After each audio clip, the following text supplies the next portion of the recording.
Second best of 5 starts on Defender's Landing. Sorry for your ears. And to the bottom left, in yellow, we have our Zerg player from Spain, playing for EESC. It's Sitaska. And to the top right, in blue, playing Protoss for Chile, it's Piscolita.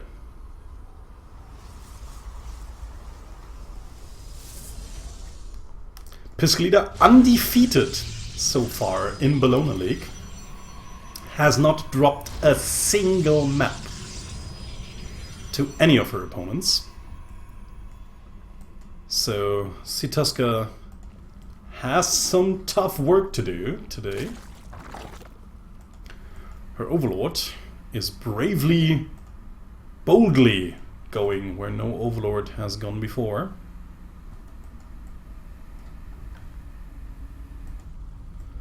Piscolita moving around for a scout. Of course, that's a good idea. As I said before, Defender's Landing being the map with the shortest rush distance, of course, offers the opportunity for a quick rush. And that is what Protoss really wants to be informed about. And Piscolita will actually only now, whoopsie daisy, come on, will only now realize that her opponent has indeed gone for a quick pool here, has already thrown down the Nexus and has thrown down the Cybernetics core. Will still take a few minutes, or a few seconds, well maybe about a minute at that point in time before the Mothership core will come out, with only one photon overcharge available. Yeah, you can of course plant down the first pylon for the wall right now, but of course there's a second entrance here. You can take down fairly easily. It's got only 500 hit points, but of course you will need some units to attack this and tear it down. And unfortunately she's supply blocked right now, so really big blunder at that point in time, especially with a push incoming, or potentially incoming, because actually it's not happening.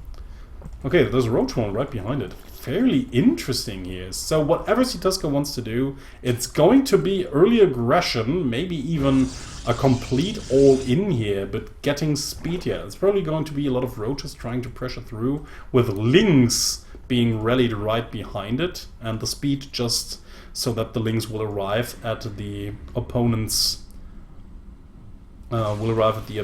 base a little bit more quickly. Yeah, 7 roaches.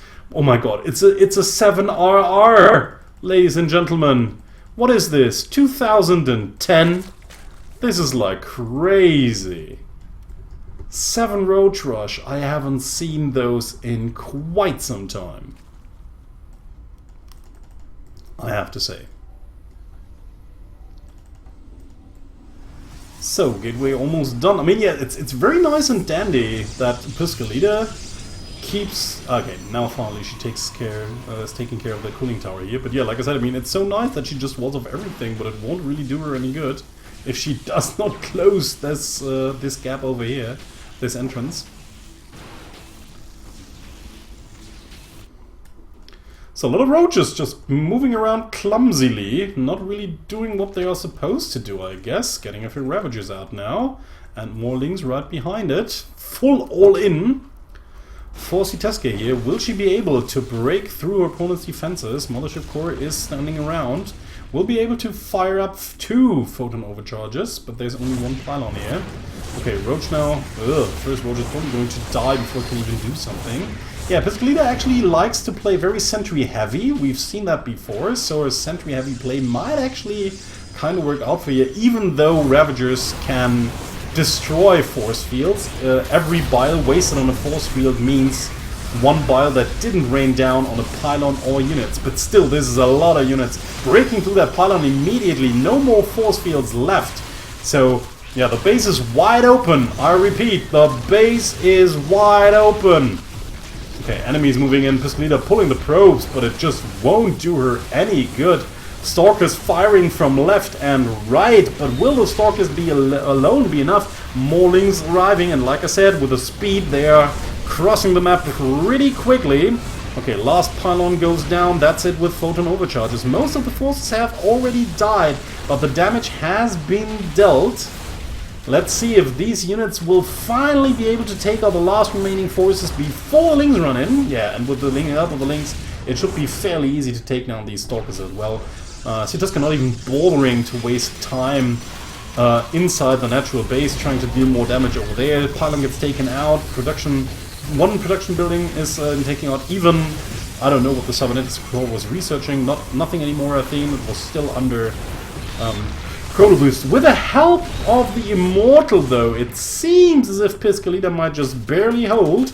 And we have to say that this game is not over at that point in time. I mean, the second base is still alive. The supply is almost the same. Should Sitaska like lose all of her forces here and will not be able to continue the pressure or drone back at home instead, I have to say that both players are fairly even at that point in time. This is like one of the very rare situations where after a supposed all-in, you didn't quite kill your opponent, but you did tremendous amounts of damage, and thus making it happen that, in fact, a normal macro game can evolve from here on out.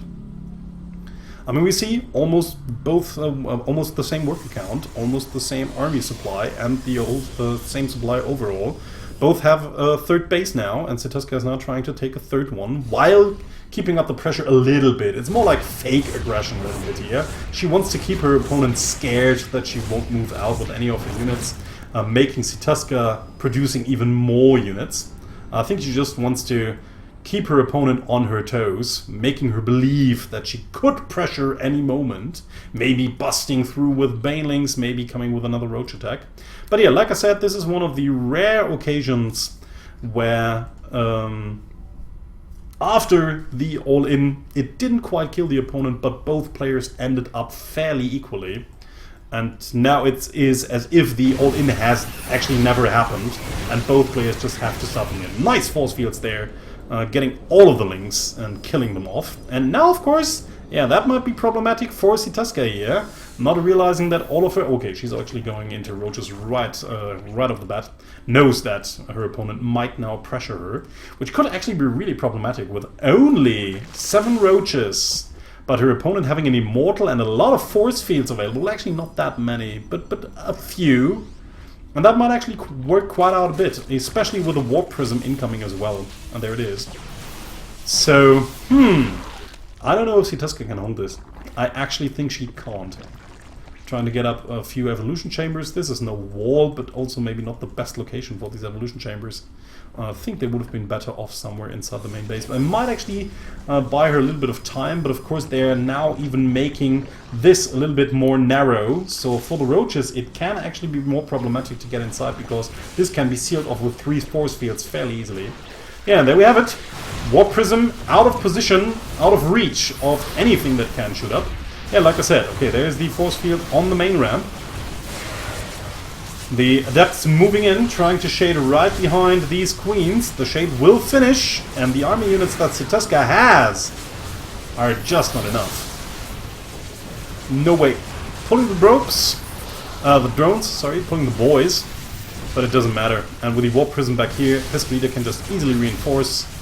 The roaches alone will not help, especially if nothing gets close to that Immortal, dishing out all of the damage here. No. I have to say, sorry, but no. Yeah. 17 workers already dead, not enough economy left for Sitaska in order to pump out that many units.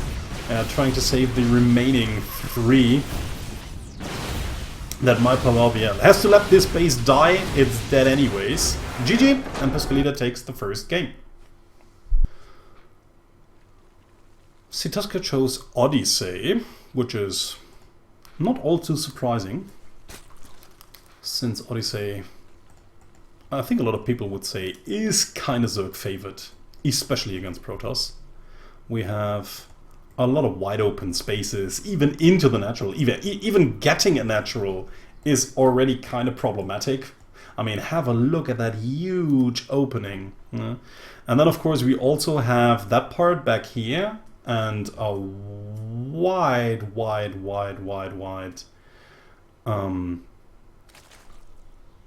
a very big main base where you can just easily overload drop everywhere. So even if you manage to get up your wall so that early Zerg pressure won't be able to get through into the base, well, actually I have to show that on the other half of the map, then there's still the big possibility that your opponent will just get a few overloads over here, morph them into dropperlords, and then just drop inside your base where no defenses will be, because all of your buildings are in front of your natural.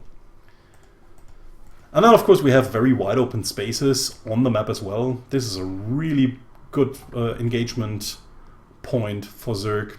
This is a really good engagement point. This is wide open as fuck. Even on the plateaus, I mean, this is fairly wide open. This is like the only narrow choke point here. But yeah. Sitaska instead going into 3 bases pretty quickly, even before pool. My god, it's 3 hatches before pool. What are we seeing today? Sitaska pulling a full Wings of Liberty here. This is so crazy. Not even knowing that her opponent went into a quick nexus here. But yeah, I mean, great.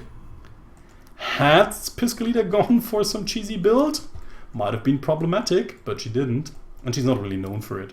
So Sitaska might have been just playing her opponent here a little bit. So probe checking for a third, but it's not here. We'll probably move around. No, we'll not. Did I actually see the other one? No. Actually just waiting for a drone to come here in order to check whether the third is going or will be going down here or not. Okay, now we'll probably move over here in order to check for a third. We'll probably be surprised that it's almost done at that point in time. But sure, the Echo Cheese out of Sitaska here, getting the third base up very early on, and now going into a few Zerglings and speed.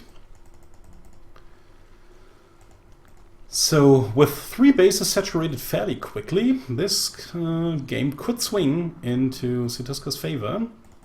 But of course, Piscolita still has a few tricks up her sleeve. And like I said before, she hasn't lost a single map yet.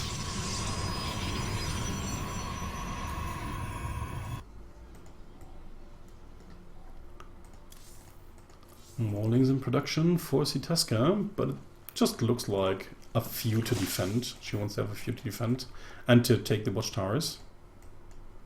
So yeah, Sitaska moving around quite nicely, getting the watchtowers, sending 1 ling around, scouting for proxy locations and maybe hidden bases. So Overlord will probably just get shot down barely, and there it goes. But at least got the information of all the gateways within the wall. Also Twilight Council. So see, it looks as if Piscolita wants to go for some sort of timing attack this time around, which could actually hit Sitaska before she will be able to make good use of her better economy, which is actually not better at that point in time. Maybe she just wanted to have the 3rd hatchery for lava. But of course, yes, Sitaska has to be careful. She doesn't really want to risk just droning, and once the first push hits, she doesn't have any units whatsoever. Getting Blink out, which is not all too unusual for Piscolita. We've already seen her. We've already seen that she likes to play Stalker heavy in a lot of matchups. So could have actually assumed that it's going to be Blink.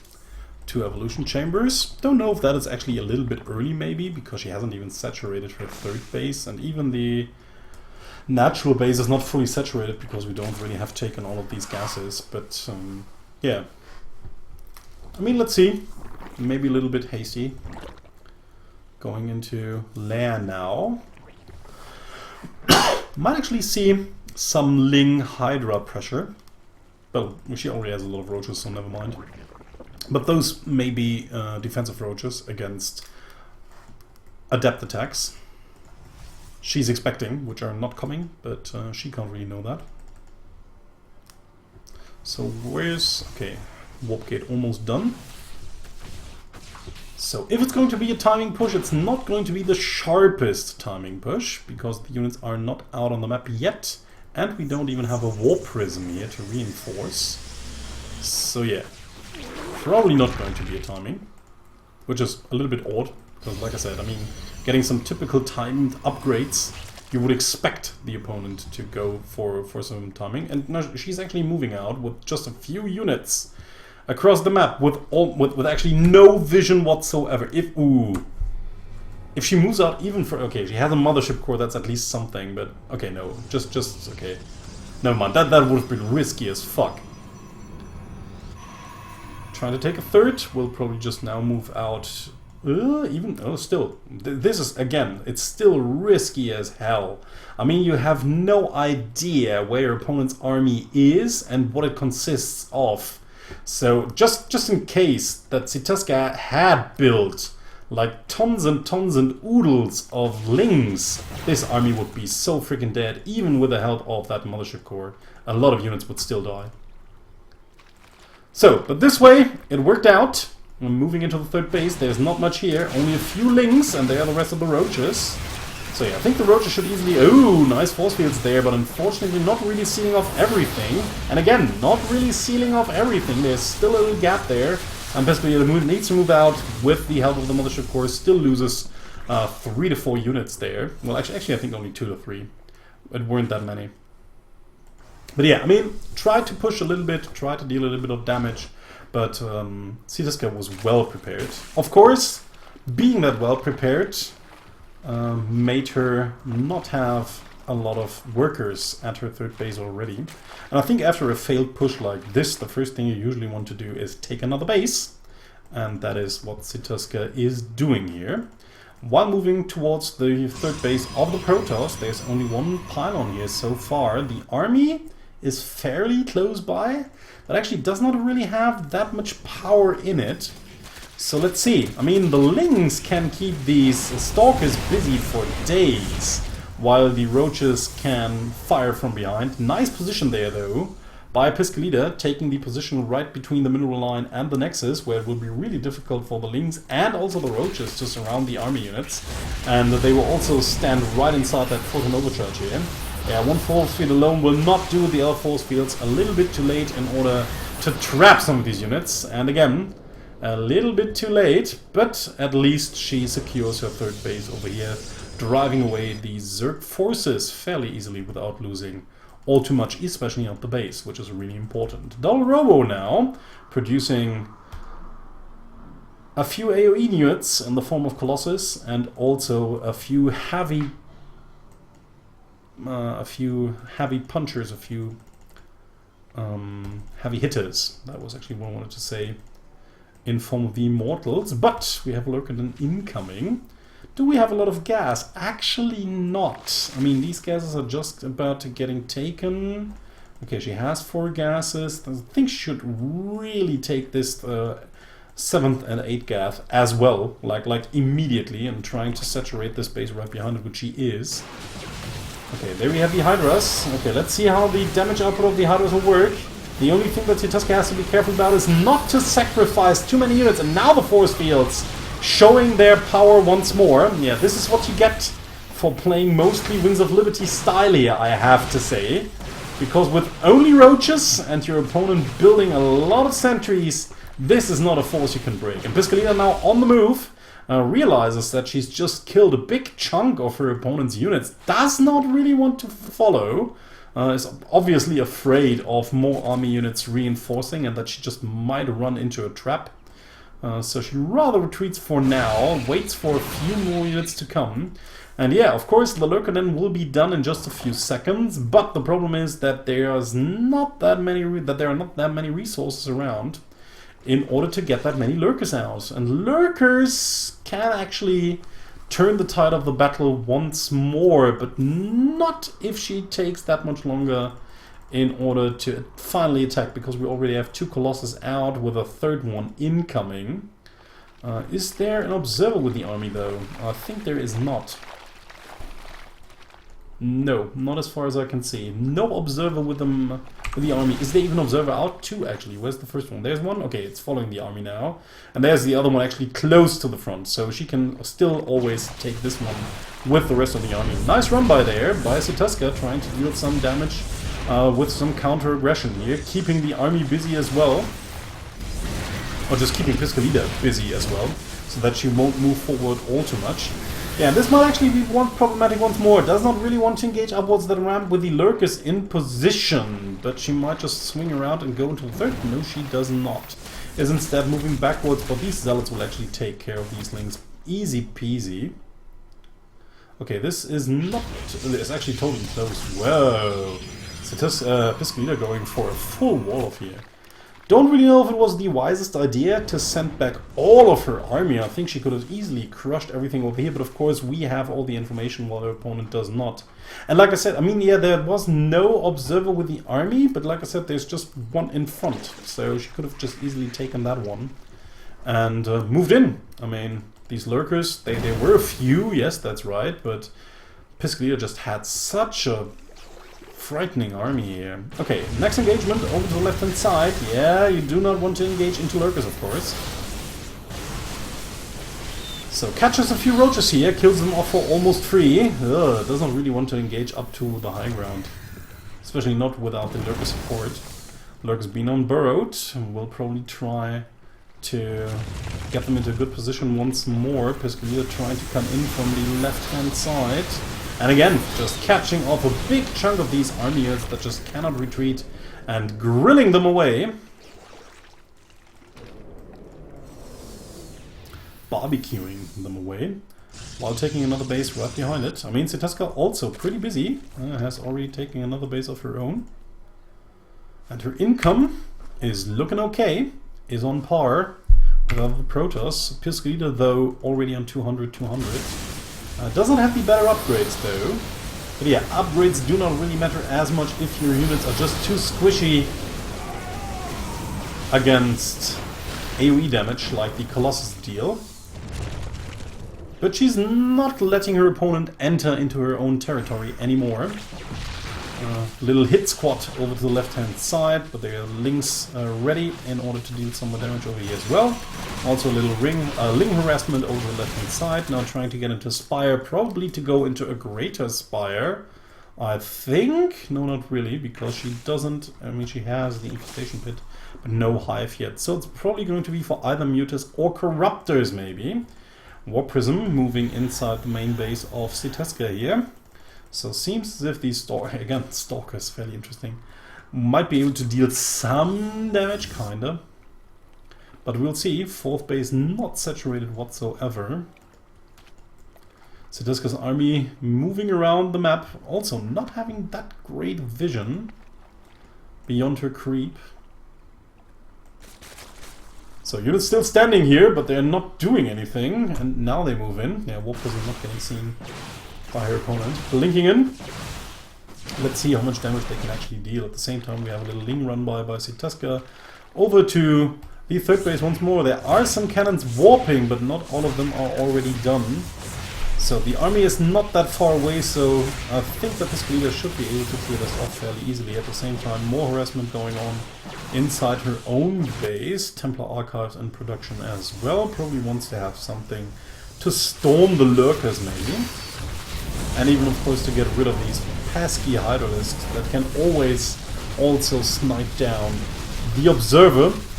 So it seems that Sitaska might be actually able to take out that third base over here, which would already be quite a nice success, although, of course, her opponent still has that base handy to the left-hand side. But still, has to be careful not to sacrifice too many units for it.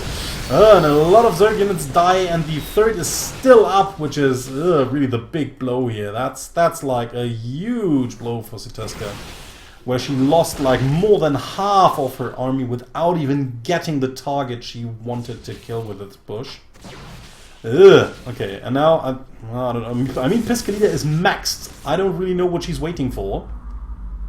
Probably again just doesn't want to move into sieged up lurkers. But I mean, it doesn't really matter as much anymore. I mean, when you're maxed, you usually want to move out and kill your opponent. That's just what you want to do.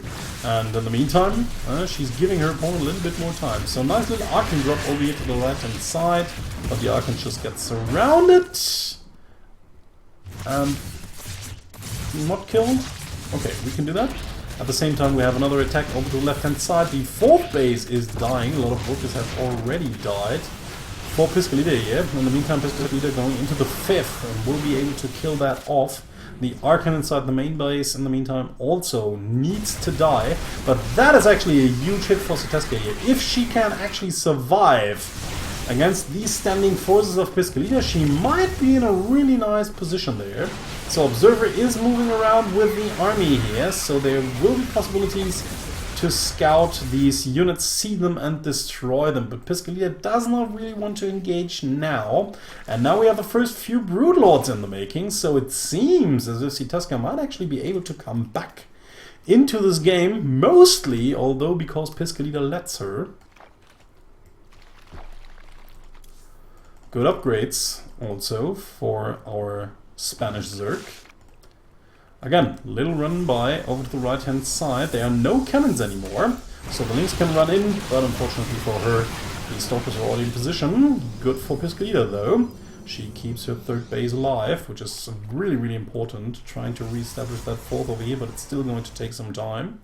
In the meantime, Sitaska moving out with a small force. Don't really know if I like it that much. The longer the game goes, the more problematic small forces become for a Zerg player. I mean, she might just throw away all of this once more. They're trying to get some means. I mean, she cannot really retreat for this. This is the big problem. Yes, of course she can attack, but she cannot really retreat. And where the Broodlords, still miles and miles and miles away, because they are just one of the slowest units in the game.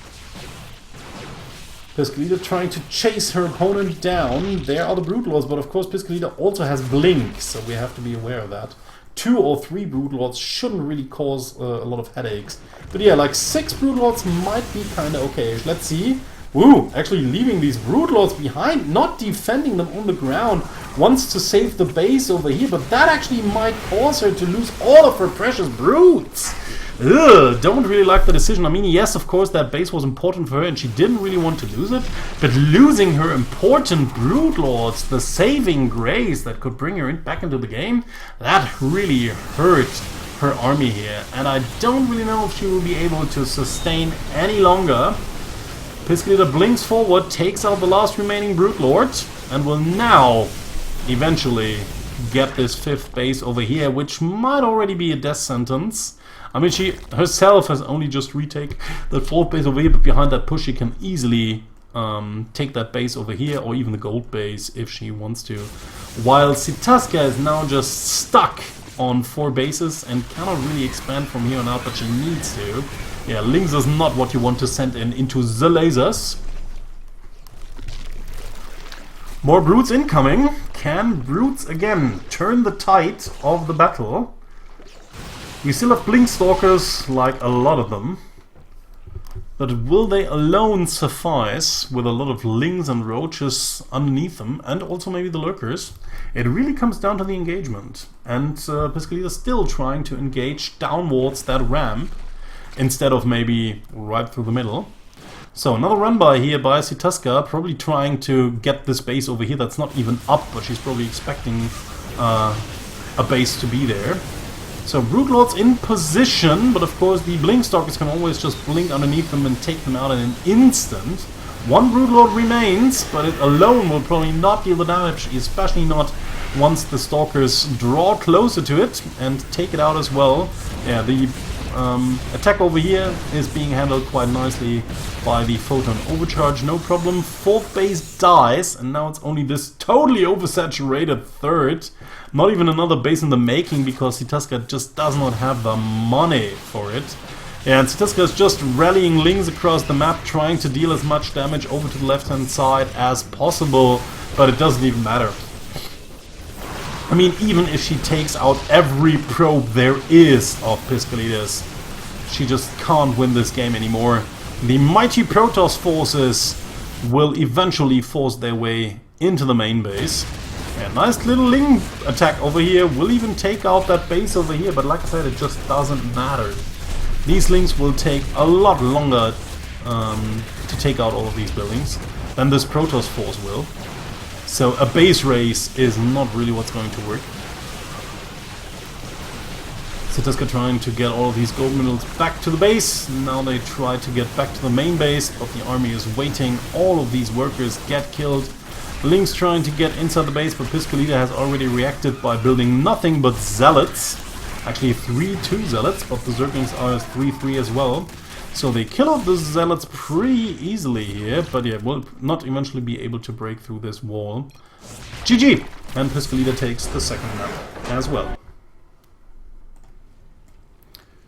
Sequencer is our third map. We have Sitaska spawning to the top right, and Piscolita spawning to the bottom left. 2-0. Piscolita is leading. Sitaska needs to win 3 in a row in order to take the series. Will be a difficult task. Like we said before, Piscolita has not dropped even a single map throughout the season so far in Bellona League. Will Sitaska be the first one to do so, or will she fall with an 0-3 like all the others have before her? Nice, even waiting for the Overlord to confirm that there's nothing there before the worker moves down and plants down the hatchery. Nice little move there. Gateway in construction for Piscolita. Is sending out the probe once more, wants to make sure that her opponent is not going for some sort of early shenanigans, which she does not. Which is also fairly common. But because of that, I mean, if you know that a map is a typical macro map, and your opponent is like supposed to play macro on this map, they might just mind game you and do the exact opposite by cheesing you. But of course, playing cheese is also fairly difficult on this map as well, especially as a Zerg player, since all of your units usually spawn from your hatches, so they necessarily have to cross the map. The only thing you can actually do to avoid that is like placing a proxy hatch somewhere in here, or even inside the third base somewhere around here. That's the only way to do it then, if you really want to do some sort of proxy early cheese inside the game. But yeah, if you want to send your units across the map in order to pressure your opponent early on, your units will always have to cross the entire map to come to the front of your opponent. And then of course, or by then, your opponent will have had the time to prepare a little bit, so it will be more difficult for you to reinforce at the front than it will be for them, which is usually called the defender's advantage. And the bigger the map, the more problematic this situation becomes. So on some macro maps, it's also wise to actually go for a macro game and not a cheese. So, Roachhorn once more. Maybe we'll see the 7 Roach Rush once again by Sitaska here. Stargate, though, being built for Piscolita, something we don't see her construct quite that often. Third base incoming for Sitaska as well. I'm really curious what she wants to do, but yeah, I mean, the build so far looks pretty much like the one she did with her 7 Roach Rush. How much lava is available at the moment? 3 over here. And, well, come on, 3 over here. Oracle in production. We have actually a Spore Crawler in the making, and a Spore Crawler over here as well. Anything that triggered her? No, not really. Didn't see the star. Oh, we saw the Stargate. Never mind. Got in, saw the Stargate.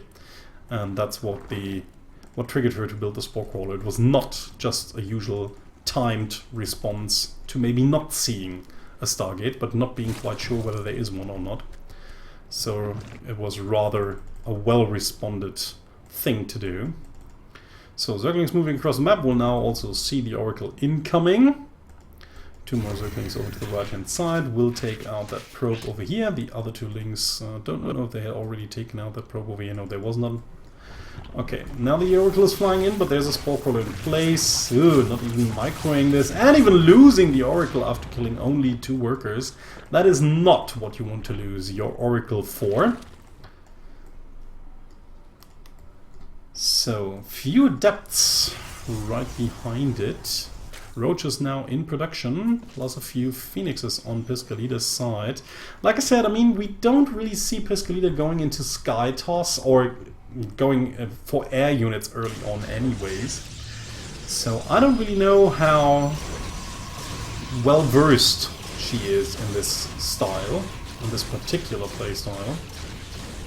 So Overlord's getting take out. That's of course always the nice thing of starting with a Stargate build that goes into Phoenixes after the first initial Oracle.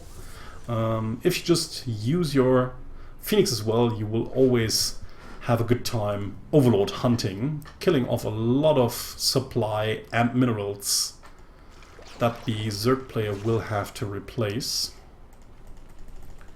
2 evolution chambers already done. Yeah, getting the pumatized carapace, so that will make the overlords quicker, and then they actually have a chance of escaping from all of these phoenixes. But so far, they have to suffer. Flying over to the watchtower, killing off the 2 zerglings here, and yeah, denying any sort of scouting information here. Hydralis then is the immediate response that Sitaska actually wants to have something to shoot these pesky air units out of the sky. Also has to be afraid of maybe more air units incoming right behind this. I mean, if a Protoss starts with a Stargate build, there's always the possibility that they will transition into an even more heavier Stargate build, trying to get the Golden Armada. So most Zergs actually do not want to let the Protoss get there, so they rather want to bust through the front before the Protoss happens to have too many sky units, or too many units in the sky. Too many air units in the sky, maybe even. Queen's got creep spread out. I like this a lot. Phoenix is flying around, trying to find more overlords, but there are none anywhere to be seen, not close to the proximity. But of course, like I said before, that is actually what Piscolita also wanted, to just deny vision to the Zerg player. Has not found the 2 lings over here though, a little bit unfortunate for her. Trying to move in, maybe even be able to get at least one of those Phoenixes. Phoenix is just moving around trying to snipe these overlords, these overseers. Never mind, but there's the full anti-air force. So the Phoenixes will have to retreat for now. Third base almost saturated, but no 4th in the making, while the Protoss have a 3rd of her own already. Twilight Council right behind it. Interesting. Going to be interesting to see if this is going to be for... I'm sorry, for Blink once more? No, Glaives this time around. Well, we only have 1 adept so far, but no, actually 3 adepts, never mind. Still, only 3 adepts so far, more incoming now, of course. And the Templar Archive right behind it. Fairly interesting composition here, probably just trying to respond towards the Hydras. This is what players and commentators usually call forcing in a game, where you open a game in a specific way that the opponent usually needs to answer in also a very specific way, because at that point in time the options you can tack to are fairly limited. So if you go for, or if you give the opponent the feeling that you're going for a mass air style, they will need to build units that actually can counter a mass air style. In this case, it's Hydras. And since you know that your opponent is very likely to build Hydras as an answer, you can already prepare the counter for the Hydras in Adepts that deal extra damage against light units and more damage with Resonating Glaives, and in getting High Templars with Storm that also wreck Hydras. So the idea behind it is to force your opponent to build a special sort of unit, while you actually go into the direct counter build to the build you forced your opponent into. Which actually sounds smarter than it is, but it's tactically very well done. So let's see if her plan actually works out, and if Piscolita will actually get enough counter units in order to kill everything off early enough, before her opponent, of course, gets the chance to get out of her counter build, or to get out of her forced build into something else that Piscolita's units won't counter anymore. So hitting the timing is fairly important for that. Because like I said, I mean, right now, or very early on, Sitaska saw herself being forced into Hydras, but the longer the game goes, the less she needs these Hydras anymore and can transition into something else, like Lurkers. And once this happens, if this army does not move out before that happens, then the whole plan of forcing your opponent into something and countering that is just for naught. Pathogen Lance right behind it. So this is like a nice little force, but nothing really here to fight Lurkers, because it's mostly Gateway army, and only a few Immortals. And no Speedlots though. Ooh, nice little catch there with the force fields once more. Unfortunately, again, we don't have any Ravagers within the army of Sitaska here. That would be really helpful. But for now, she only has to wait. Could actually just easily break through this debris over here. Okay, wants to kill off that pylon. Okay, now the Lurkers are in position. Yeah, that will be fairly problematic here. Okay, we have vision over to the right-hand side. Detection, I mean. So, yeah, Storms will help out, and again, Storms will help out against these Hydras as well. Hydras moving backwards. I think now the army is out of Storm, and we still have a lot of damage-dealing Hydras within the army here. We'll now focus fire down these Archons before they can even merge. Okay, now we finally have some Zealots, but they don't have charge. So with a little bit of micro, I think Sitaska should be able to snipe these away, and then it will only be almost pure bio units for Piscolita, except for these two Immortals here. That was a great engagement for Sitaska, killing off almost everything. Also the upgrades, again, impeccable there for Sitaska, being at almost, well, having 3-2 started at 11 minutes, that's really a good number in time. And now, of course, Piscolita needs to build an answer she didn't even expect to be needing at that point in time by getting the Robotics Bay.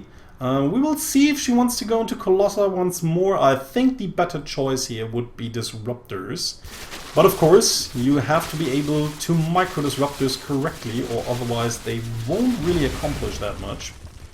Also getting a lot of Zerglings out is Sitaska. Yeah, I really think it's going to be Disruptors over Colossi, but you never know. There is something called personal preference in playstyle, where players sometimes do things you can't really understand. Ooh, no detection over here at the right-hand side. The Lurkers can just deal damage without being seen. Big blunder actually there by Piscolita to missing the Observer in the army.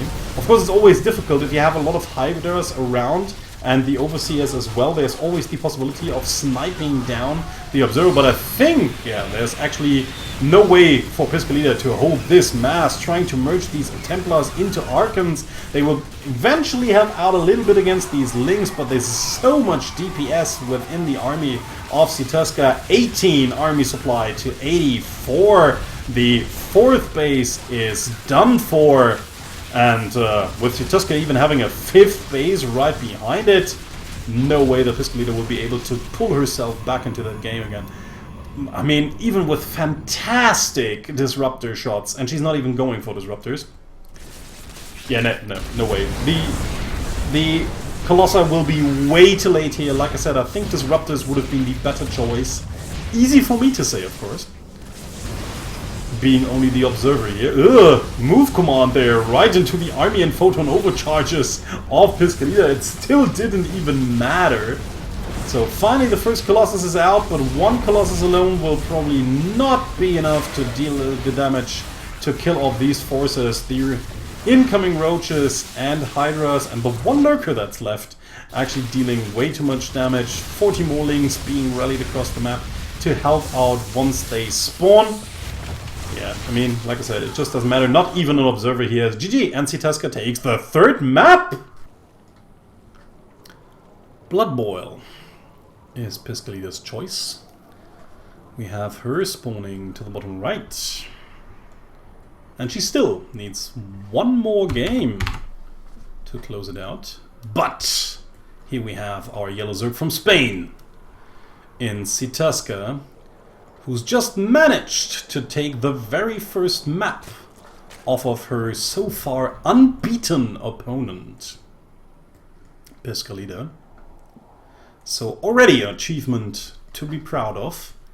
Will she be able to turn it into a comeback and take Blood Boil as well? So let's see what Piscolita has in plan by picking Blood Boil. Sitaska though takes the usual base on Blood Boil. For those of you who didn't know, we have a back pocket expansion with only 1 gas geyser, but 10 mineral pans. Sorry, so that 20 workers can work it effectively. 10 mineral pads.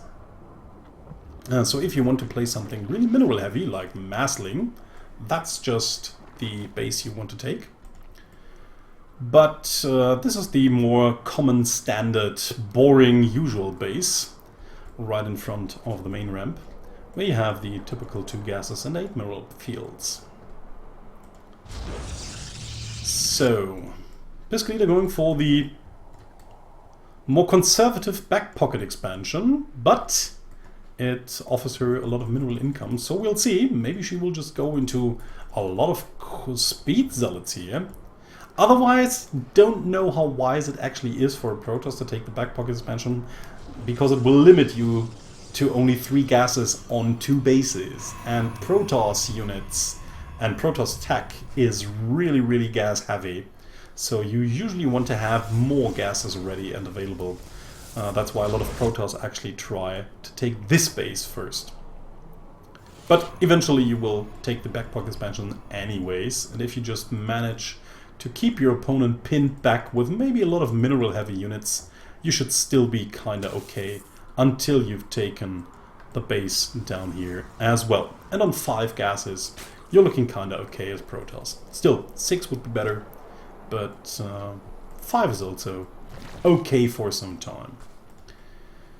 So, Queen's out. Second Queen will be out in a matter of seconds as well. We have the speed incoming. Might actually again see a roach nest somewhere.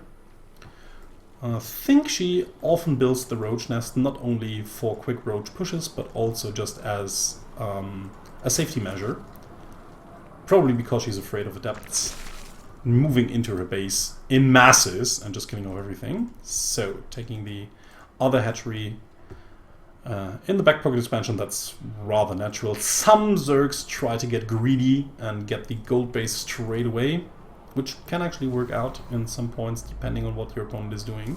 And there we have it, the safety roach one. Probably, yeah, it's only 1 gas, so there will be no too heavy of a roach pressure early on. It's probably just for defensive measures.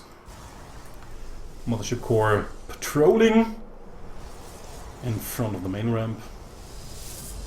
And there we have, ooh, the first Immortal already being produced. Seems as if she's afraid of some sort of roach push. Yeah, there we have it. 2 adepts already killing 3 workers while shading into the main base, and there they are. Well, Roach is not in production. She has a Roach Warren there, but it doesn't really matter though. Okay, we'll probably get 1 adept before it can shade out, maybe even the second one. Yes, and there they die, both of them. Not before having killed 6 workers, so they were definitely worth it. So at the same time, Stalker trying to kill that Overlord here, but the Overlord will probably escape for now. But then, of course, the Stalker will have to run around once more. Well, we'll actually not do it. Oh yes, we'll do. Okay, and should then probably get the rest of the Overlord. Sitaska just wants to get back here. She's expecting some tech to be hidden. So she really wanted to see the far out edge of that part of the base. But there's no tech hidden there. Everything's actually quite there, out in the open.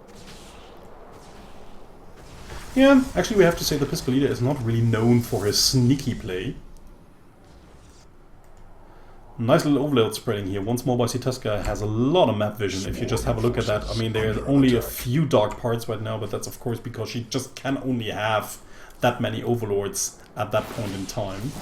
Now even losing one, getting supply block for just a few seconds here has already produced 1 more to the typical 2 she would have produced at that point in time, so that it will get replaced pretty quickly and will not supply block her any further. So now the first Lynx moving out. Unfortunately there's not much she can do. The main ramp is closed. with a Zealot here, although I think there's no, okay, it might look like a little bit of space, but I think there isn't. So these links shouldn't be able to get through. There's also a sentry here with force fields available, so no chance. Yeah, actually, now just gets all of these Zerglings behind the force field, can actually kill all of them off. Nice move there by Piscolita. Really, really Wings of Liberty-esque here. This reminds me so much of the old days of Wings of Liberty, trapping units running upwards your ramp with force fields. Not something we see that often nowadays, but I really like it. It's actually something that a lot of people do not really expect, because only a handful of Protoss maybe even build sentries that early on, because usually you just want to invest the gas costs into something else. But yeah, I mean, it worked out for Piscolita quite nicely here. No supply block for Sitaska, unfortunately. Getting the Twilight Council behind the Robo, nothing all too unexpected. With all the adepts around, I think it's going to be Glaives once more. And it seems as if this time around, Piscolita once more wants to go for a heavy... Yeah, actually for the same heavy early push she used on Defender's Landing, where, yeah, she just crushed her opponent with masses. And again, I mean, this is also good. This is also a very good map to do this. We, again, can just easily force field off the ramp, because it's really close to the entrance towards the natural. So if our opponent tries to engage us somewhere around here from inside the base, not from outside the base, then it should be fairly easy for us to send a sentry over here in order to close the ramp, and then we can actually just force field off everything here. Easy force field here, easy force field here. 2 force fields can almost shut down everything over here. And then with the Immortals right behind it, 3 Immortals this time around, this should be really difficult to hold with only Roaches. No Ravagers whatsoever within the mix. No heavy damage dealers as well. Sitaska just frantically building units. She knows that this push is coming and that it's really, really scary, and it is. I mean, less army supply for the Zerg against the Protoss units. No upgrades so far, but the upgrades are also not done for Sitaska. Yeah, I actually like this move, where she moves out of the base. I actually would like the Spinecrawler rerouted as well.